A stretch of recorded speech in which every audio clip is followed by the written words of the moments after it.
vamos a... voy a hacer dos cosas. Uno es predicar esta carta a Éfeso de una manera que todos podamos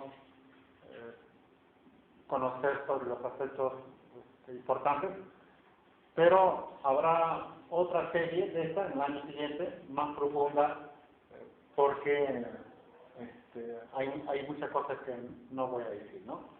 Pero para que todos estemos al tanto de lo que debe ser una iglesia. Estas 7 cartas son 7 radiografías para cada iglesia. Inclusive yo podría mencionar también que son 7 tipos de creyentes, ¿no? Va a pasar nuestro Ujiel para quienes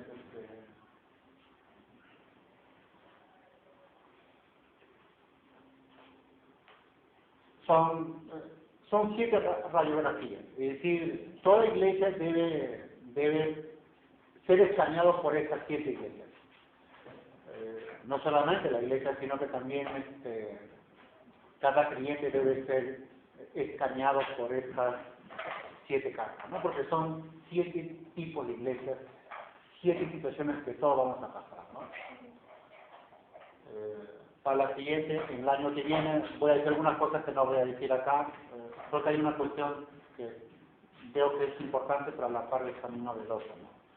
Y lo divido en 5 puntos. La primera sería Cristo, Señor y la presencia en la iglesia. Si hemos leído el pasaje, el verso 1 es la presentación de Cristo. Cristo se presenta, Cristo viene a la iglesia, pero la presentación de Cristo siempre es acorde a la iglesia a la que se va a presentar. Nunca se presenta de modo igual con todos. La manera como se acerca a cada iglesia es en la medida de la situación de cada iglesia. Él nunca se presenta por igual a todos. Son 7 iglesias y él tiene 7 maneras como acercarse a la iglesia. Él se acerca a uno, viene a uno, pero él tiene una manera muy personal de cómo acercarse y venir a cada uno. Nunca se presenta de modo igual para todos, ¿no? Pero la presentación que tiene acá, creo que en ese aspecto dice 2 cosas fundamentales.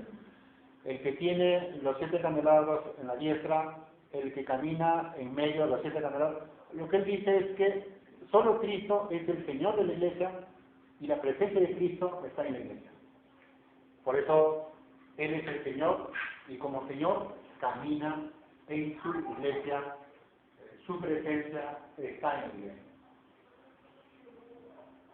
Una manera de entenderlo para nosotros como iglesia sería, si Cristo no es el Señor de la iglesia no tiene vida.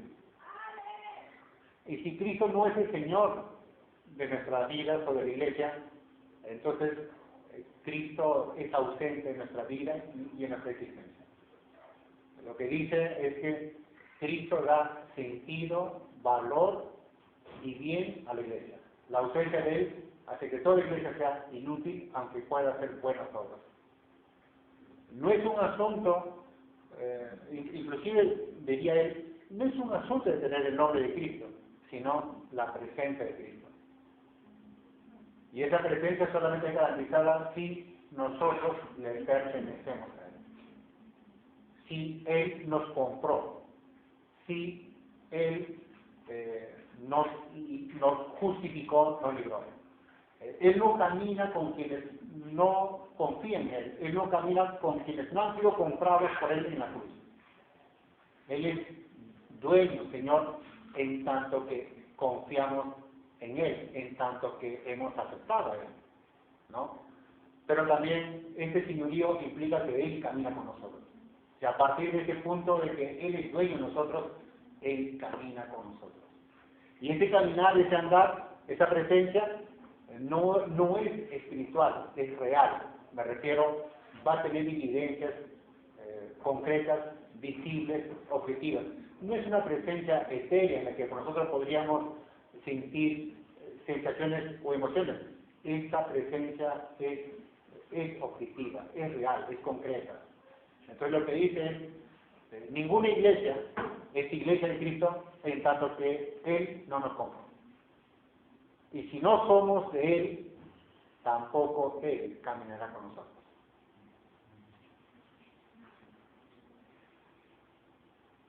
Si nosotros hemos de hablar acerca de Cristo con las personas, tenemos que saber quiénes son las personas con quienes vamos a hablar. De acuerdo a las personas, tenemos que hablar de Cristo. El error común que tenemos casi todos los creyentes en América Latina y en el Perú es que a todos le damos el mismo mensaje, la misma palabra, el mismo contenido interno. Nunca hacemos diferencia de lo que tengamos que decir a un comerciante, a un profesional, a un joven, a un pobre o a un gasitero. Nunca hacemos diferencia. En este aspecto, Cristo se presenta a una iglesia, pero su presentación es de acorde a cada iglesia. Nunca se presenta por igual a la iglesia, sean estas o aquellas. Y la segunda característica sería, solo Cristo conoce la situación real de la iglesia. Es decir, nadie mejor que Cristo sabe la realidad de la iglesia. El mejor médico es Cristo. Y la pregunta sería válida, ¿no? Es decir, Cristo, ¿cómo nos ves tú a nosotros? Toda iglesia debe preguntarse, ¿y Cristo cómo ve la iglesia? No es tanto de cómo lo ve el pastor, porque el pastor es uno más de la iglesia. Si ustedes notan, la relación es iglesia-Cristo, Cristo-iglesia. No hay intermediario, no hay una mediación. Es directo, Cristo y la iglesia, iglesia-Cristo. Entonces, la situación real de la iglesia solo lo conoce aquel que es el dueño de la iglesia, el Señor de la iglesia, el que camina con la iglesia. Él sabe y conoce la situación de la iglesia. Más que preguntarnos a nosotros y preguntar al pastor, es preguntar al Señor cuál es la situación de la iglesia, cuál es el diagnóstico de la iglesia. Los predicadores en aquellos tiempos, hablando en aquellos tiempos, siglo I, siglo II, los predicadores en aquellos tiempos, hablo de los falsos siempre daban alabanzas a la iglesia, es decir, siempre alababan a la ciudad. Los predicadores falsos, griegos y romanos, cuando iban a la ciudad, siempre empezaban su tenor alabando cosas buenas de la ciudad o de la iglesia. Pues nunca criticaban, nunca cuestionaban. Ese era lo común de los retóricos o los oradores de aquellos tiempos. Ellos iban a una ciudad, daban un discurso, pero siempre daban un discurso bueno, agradable para la gente, pero nunca cuestionaban, nunca criticaban. Es casi igual lo que tenemos en la actualidad, ¿no? Cuauhtémoc o Cornejo, o todos ellos son discursos de motivación. La mayor parte de lo que dicen es cómo sentirte bien y cómo alcanzar las metas. Siempre te dicen buenas cosas, buenas ideas, buenos consejos. Son motivacionales.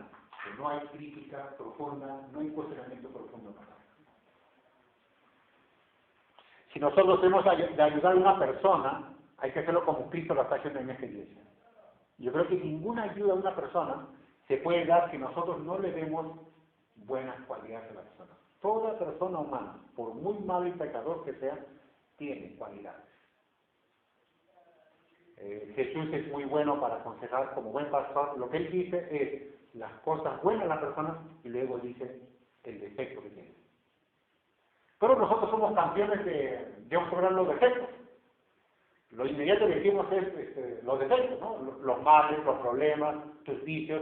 Rápidamente decimos las cosas malas de la persona. Y lo decimos mal también. Me refiero, lo decimos tosco, directo, matador, hiriente. Parece que supuestamente le hacemos bien, pero al final le hacemos un gran daño. Porque esa persona es bien difícil que pueda levantar si le decimos las cosas de la manera directa, tosca, es difícil que se levante. Jesús sabe muy bien que la iglesia de Éfeso está mal. Y la condición de mal de la iglesia de Éfeso es grave. Pues la manera como empieza es diciendo las buenas cualidades. Yo creo que cualquier relación, cualquier consejo que digamos a alguien, hay que empezar con las cualidades de esa persona. Si tú tienes tu pareja, ¿no? A un motivo, digo yo, hay un gran problema contigo, una infidelidad, bueno, tienes que ayudarlo, pero la ayuda a toda persona es diciendo las cosas buenas que ha hecho. Nadie va a aceptar un buen consejo si nosotros no hemos visto algo de bueno en esa persona. Esa manera de decir las cosas como Jesús la plantea Es importante, porque cualquier consejo que podamos decir después, lo va a aceptar, lo va a considerar, lo va a acatar. Pero si yo le digo todo lo consejos, yo le critico, le cuestiono, le digo los vicios, los males, que esto y aquello, y luego le digo un consejo, dudo que lo vaya a aceptar. Nadie es como Cristo, ¿no? Él es un buen pastor. Y acá lo que él está haciendo es un tratamiento pastoral con cada una de las iglesias. Toda iglesia tiene defectos. Y si son graves, él sabe cómo tratarlos, pero la manera como se presenta y la manera como empieza las cosas, la manera como lo dice es fundamental. A veces nosotros nos olvidamos de ellos, a veces nosotros solamente pensamos en decir las cosas. Hermano, te amo, pero por el amor al Señor te voy a decir la verdad. Te va a doler, pero así es la vida, ¿no? Tiene que ser valiente.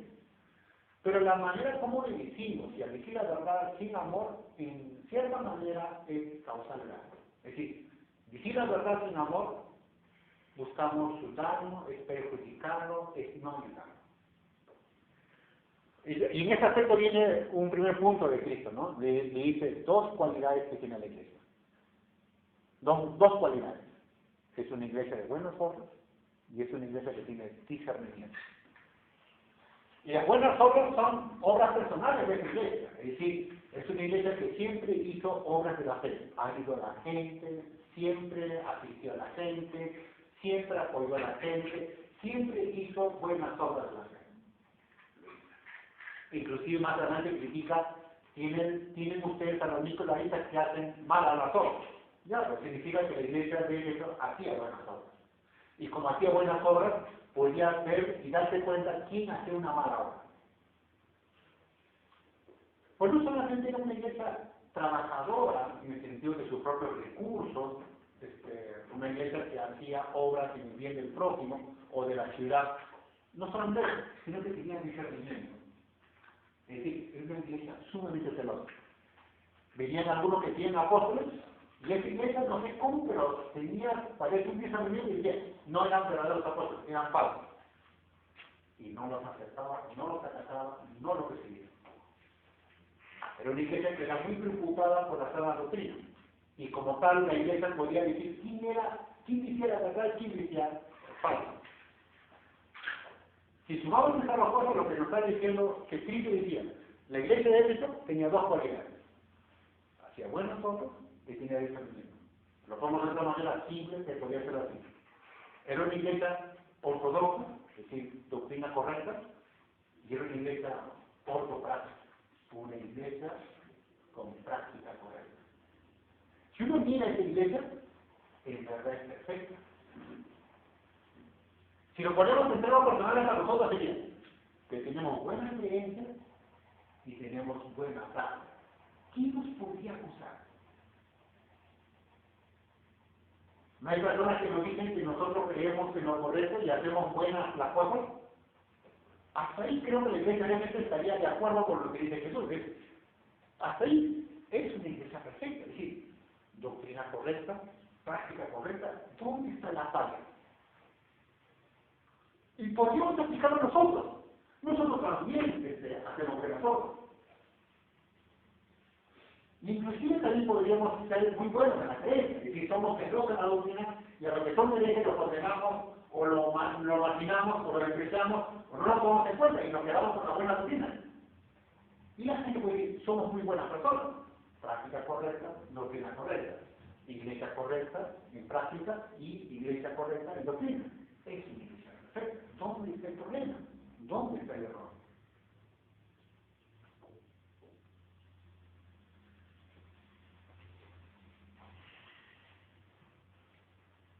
Nosotros cuando aconsejamos a las personas, las cosas malas cuando dijimos, es casi media hora, ¿no? Media hora, una hora las cosas malas que decimos, ¿no? Entonces esas son las que demoramos 2 horas. Y cuando pensamos que es una cosa buena esa persona, 1 minuto nada más, ¿no? Hay un desequilibrio hay un desequilibrio. Lo que no está bien, lo que está diciendo es que muchas veces si nos entendemos en tiempo en los vicios y males de la persona, significa que somos deficientes. Es decir, no somos muy buenos en ver lo bueno de la gente. Si hablamos del mal mucho más tiempo, significa que estamos muy lejos del bien.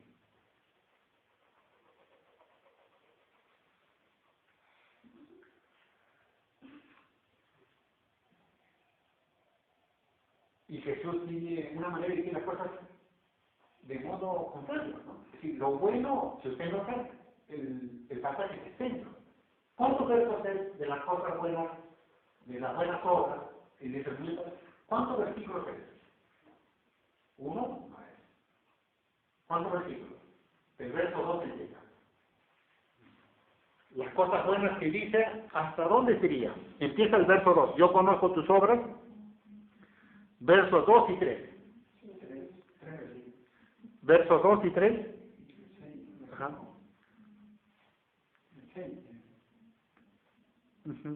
Ya. Pero, ¿y cuántos versículos o palabras es la crítica? ¿Cuántas palabras es la crítica? Sí, la parte negativa. ¿Cuántas palabras es? Que está en el verso 4. 4 nada más sería la crítica. Pero tengo contra ti que has dejado tu primer amor. Esa es la crítica. Uno compara entre las cualidades de la iglesia, que son dos versos muy extensos, y la crítica que hace Jesús a la iglesia es breve, es puntual, ¿no? Y a veces nosotros cuando tenemos que ayudar a las personas, aconsejar a las personas, la crítica es 2 horas. Y la buena cosa de la persona, 1 minuto, ¿no? 2 minutos. Ahí hay un problema. Hay un problema. En el caso de Jesús, la observación de las cualidades de la iglesia es larga, es extensa. Y tiene razón, porque como él dice, yo camino en el medio de ustedes. Lógicamente, es decir, significa que si él está con nosotros, él conoce lo que nosotros realmente somos. La pregunta obvia para nosotros sería que yo voy a aconsejar a alguien, ¿qué tanto estamos con esta persona? Es imposible que podamos conocer a alguien si no estamos con esa persona. Y hago también la observación. Podemos estar con esa persona y no conocerla. Hablo de los casados. Es muy malo lo que dice, porque la única manera que hay para poder conocer las buenas cosas de una persona es que estamos con ella. Como dice Jesús al inicio, dice, y yo camino, ando en medio de ustedes. No es un Señor que está en el cielo y nosotros en la tierra, sino Él habita en medio de nosotros. Pues la manera como lo dice es lapidario. Porque la manera como dice las cosas buenas de la iglesia le pudo haber llevado 10 escalones y con la crítica que dice, tengo una sola cosa contra ti, ¿no? Que ha dejado el primer amor. Del 10º escalón cada día hacia abajo. ¿Qué significa primer amor? ¿Dónde está el problema de esta iglesia? Porque hasta aquí, si vemos, yo honestamente veo esta iglesia, es buena, es perfecta, es decir, es creencia correcta, práctica correcta, es decir, es perfecta. ¿Sí? ¿Dónde está el problema? ¿Y cómo relacionamos las cualidades mencionadas con la crítica que Cristo hace? Y tengo solamente una pequeña cosa contra ti. De hecho, la iglesia escucha que tiene, pero ¿quién no tiene defectos, no? La iglesia dice, ¿quién no tiene defectos? Todos, pero Cristo ha dicho que es pequeño. Bueno, no creo que sea grave. ¿Quién no tiene tiempo? Pero cuando Cristo dice, tengo una cosa pequeña que has dejado el primer amor, de lo alto que estaba, salieron hacia lo más. ¿Qué significa esto? Hay varias interpretaciones, pero algunas no muy descabelladas, otras no tanto, pero lo que está diciendo es fundamental. Uno puede hacer buenas obras y Cristo no participar en esa buena obra. Uno puede creer en buena doctrina, pero Cristo no es lo central en esa doctrina. Yo creo que ahí está el defecto. Es decir, el defecto es hacer buenas obras, pero Cristo no es lo central de esa obra. Cristo no es el motivo ni el destino de esa obra. Uno puede creer en doctrina, pero Cristo no es lo central en esa doctrina. Uno puede tener buena doctrina, pero Cristo no es primero en esa doctrina.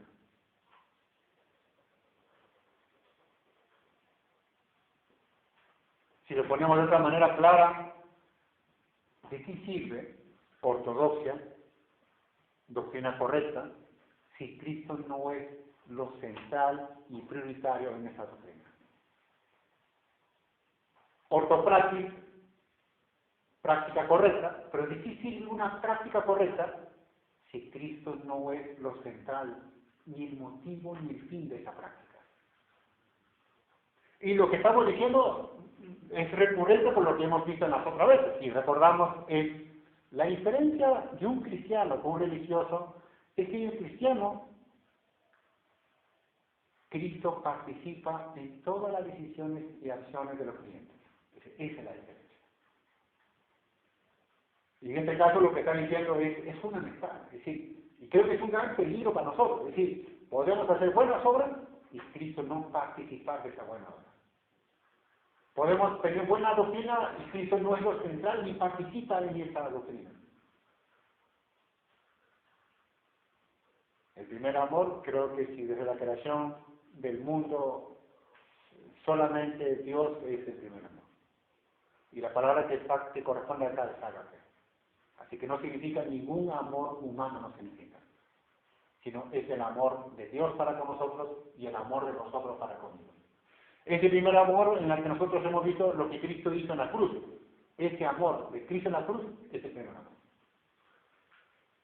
Y eso significa que el gran problema de una iglesia, y acá lo pongo en una frase breve, es ser una iglesia nómina. Ser una iglesia de nombre. Ser una iglesia nominal solamente. Es una iglesia muy buena en apariencia, pero en esencial no es iglesia.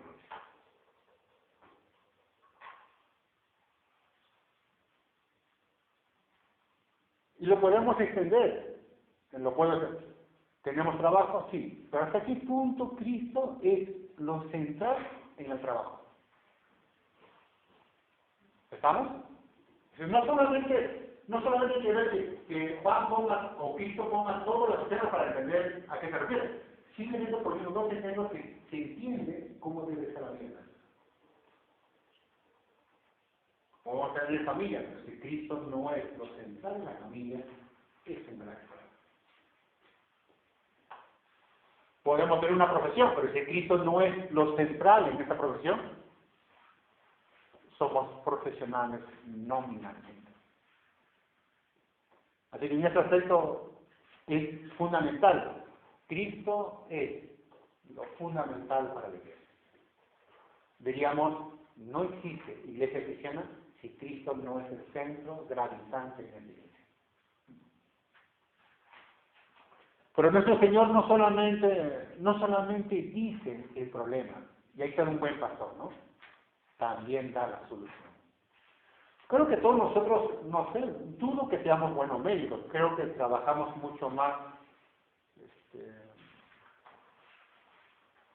¿cómo se llama ese centro cuando los muertos en la pista son llevados a la morgue, ¿no? Creo que somos muy buenos trabajadores de la morgue, ¿no? Porque es fácil criticar, es fácil objetar, es fácil denunciar los vicios y lo malo de la persona, pero es bien difícil cómo deben salir. Y en ese aspecto, Cristo no solamente dice, ese es el defecto, también dice cómo deben salir de ese problema. Y en ese aspecto, dos cosas tiene el consejo de Cristo: arrepentimiento y la primera cosa.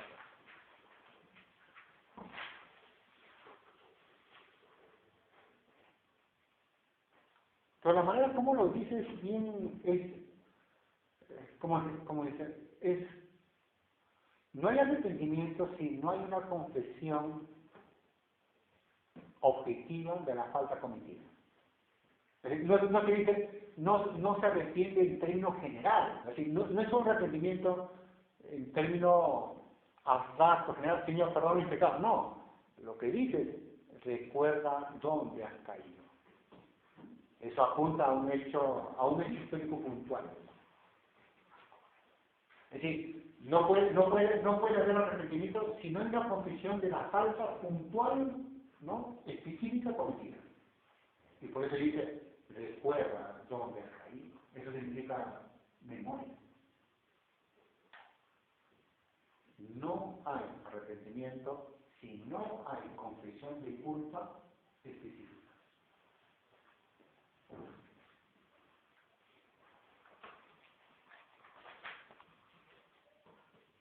Y esta cuestión es voluntaria. Me refiero, debe ser un trabajo en la que la persona pueda confesar la falta específica, concreta, donde ha caído. Donde hay confesión de culpa, hay arrepentimiento. Y donde hay confesión de culpa y arrepentimiento, hay perdón.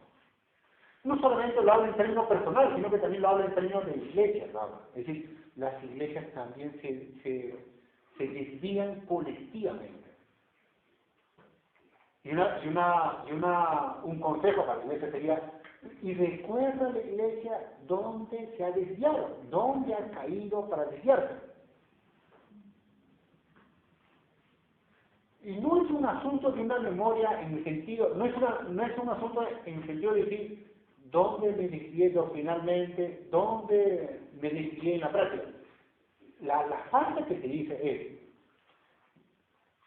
¿cuándo tú dejaste el primer amor? Ese es el asunto. Si la falta es que dejaste el primer amor, ¿cuándo, dónde, cómo ocurrió eso? Porque nadie puede recuperar lo perdido hasta que no lo recuperemos. La recuperación del primer amor nos lleva a admitir dónde nos hemos desviado, dónde lo hemos dejado, y dónde fue la falta concreta específicamente en relación a Cristo. Le pongo así, si Cristo es central, todo lo demás se alinea en la iglesia, culto, evangelización, todo se alinea.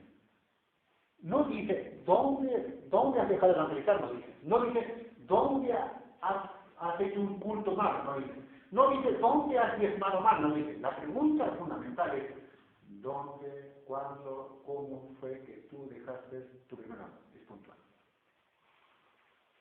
La iglesia, su existencia, depende de su relación con Cristo. Todo lo demás es colateral. Cristo es fundamental. En ese aspecto no es una falta sintomática, no es una falta esencial. ¿Dónde, cómo, cuándo lo hemos dejado?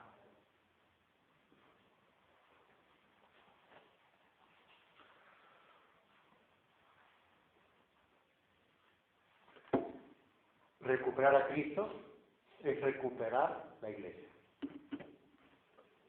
Retomar a Cristo es retomar lo que nosotros somos. Alejarnos de Cristo, nos alejamos de nosotros mismos. Perder a Cristo es perdernos a nosotros mismos. Olvidar a Cristo es olvidar de nosotros mismos.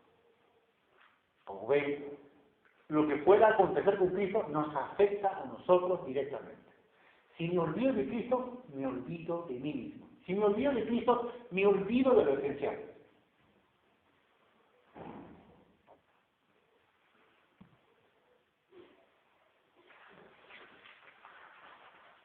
No solamente es el hecho de decir los males que las personas han cometido, sino que también cómo pueden salir de esos males.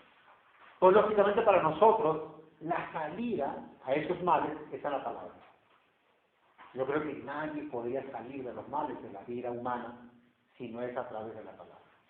Y ahí volvemos a retomar un punto que siempre hemos manejado, cuán importante es interpretar y entender correctamente la palabra. Y hago una crítica personal a la iglesia en general. La iglesia, todos los hermanos tenemos Biblia, pero tenemos un arma que no sabemos usarla. Y creo que todos los hermanos y hermanas caminamos con la Biblia en la calle, como que camináramos un cazador que tiene un gran rifle, pero no sabe usarla. Y el problema que tenemos nosotros es que los hermanos tenemos Biblia, pero no sabemos interpretarla. Y ese es nuestro gran problema. Cualquier problema que tendríamos nunca tendría salida, porque tengo el manual, pero no lo entiendo. Y ese es el gran defecto que tenemos en la iglesia. Claro que los hermanos y hermanas caminamos por la vida orgullosos, y es bien eso, pero tenerla no nos hace creyentes ni salvos de las situaciones. ¿Hasta cuando nada? Interpretamos correctamente. ¿Cómo es Cristo como pastor, no? Sabe acercarse, sabe presentarse, sabe decir las cosas buenas y dice las cosas malas, pero es puntual, breve, directo, ¿no? Y ante los problemas dados, él sabe cómo hay que salir de esa situación. Y otra vez retomo el asunto, no hay salida si Cristo no nos dice lo bueno que somos y el defecto que tenemos, porque solo Él sabe cómo salir de la situación. Pero para que no nos vayamos a desanimar, pone siempre una promesa final. Y la promesa final tiene que ver con dos palabras que quiero enfatizar. El verso 7, al que venciere. Esa palabra vencer es una palabra legal. Es una palabra legal.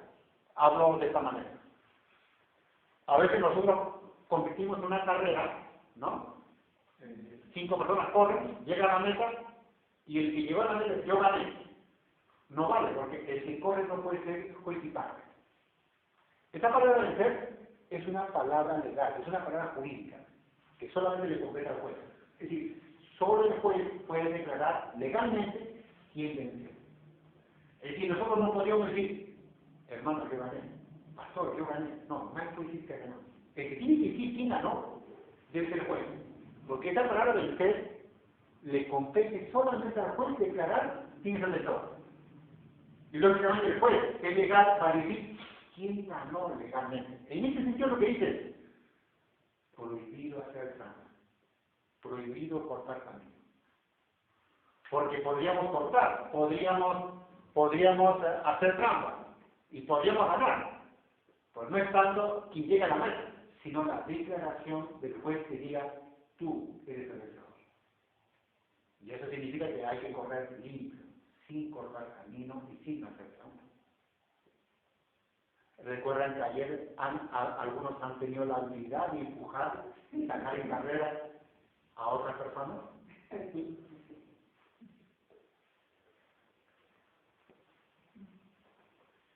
Uno puede hacer eso y ganar. Y podríamos declarar que hemos ganado. Pero la pregunta no es tanto qué es lo que yo pueda decir, sino qué es lo que dice el juez legalmente. Y en esa parte de el juez, ¿no? Nadie podría sobornar. Y la pretensión de sobornarlo diría solamente que nosotros somos culpables. Así que esta carrera de las 7 iglesias, solo Cristo es quien puede decir quién gana, vence legalmente. Eso significa que hay que correr en esta carrera como Cristo corrió en este mundo. Y la palabra vida no es bios, que significaría vida física, no la es zoe, verdadera vida o auténtica vida, ¿no? Que incluye todo. Es decir, lo que está diciendo es quien vence obtiene la auténtica vida, o una manera que nosotros podemos entender la calidad de vida, la verdadera vida. Entonces la promesa es al que vence limpiamente y acata lo que está aconsejado en el pasaje, tendrá vida, vida auténtica. Y esta se traduce en 2 acciones: creencia correcta y práctica correcta, porque el motivo y la finalidad de lo que creemos y practicamos es Cristo. Solo Cristo nos da vida. En Él está la vida. Fuera de Él, aunque hagamos buenas obras y tengamos buena creencia, estamos muertos.